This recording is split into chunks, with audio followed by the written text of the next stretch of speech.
देशावर इंधन संकटाचं वादळ घोंगावत असतानाच पंतप्रधान मोदींनी काटकसरीचं आवाहन केलं आणि त्याला महाराष्ट्र सरकारने जबरदस्त प्रतिसाद दिला। मुख्यमंत्री फडणवीसांसह दोन्ही उपमुख्यमंत्री आणि सर्वच मंत्र्यांनी आवाहनाला प्रतिसाद देत वाहनांचा ताफा कमी केला। तशातच आज मुख्यमंत्री फडणवीस आपल्या कारऐवजी थेट बुलेट स्वारी करत विधान भवनमध्ये पोहोचले। यावेळी त्यांच्यासोबत राज्याचे सांस्कृतिक मंत्री आशिष शेलार देखील होते।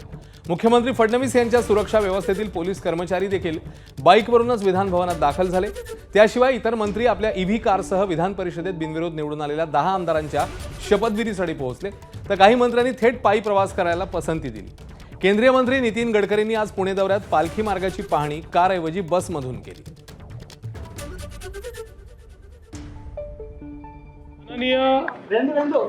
प्रधानमंत्री महोदयांनी जे काही निर्देश दिलेले आहेत ते देशहिताकरता आहेत आणि म्हणून आपापल्या परीनं जे जे करता येईल ते करण्याकरता आम्ही सगळे प्रयत्न करतो आणि म्हणून सिम्बॉलिकली त्याचा प्रचार झाला पाहिजे।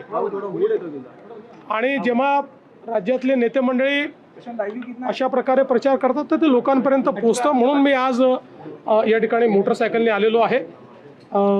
आम्ही आता आमचे कॉन्व्हॉय देखील सगळ्यांचे कमी केलेले आहेत।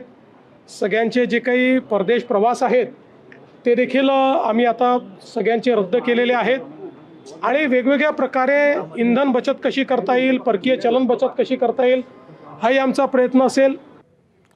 पश्चिम आशियातील सुरू असलेल्या संकटाच्या पार्श्वभूमीवर पंतप्रधान मोदींनी अनावश्यक खर्च टाळावा असं आवाहन केलंय।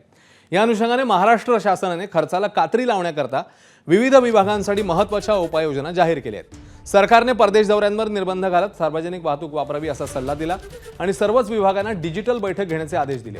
वरिष्ठ अधिकाऱ्यांनी आठवड्यातून एकदा मेट्रो, लोकल किंवा बसने प्रवास करावा अशा सूचनाही देण्यात आल्या।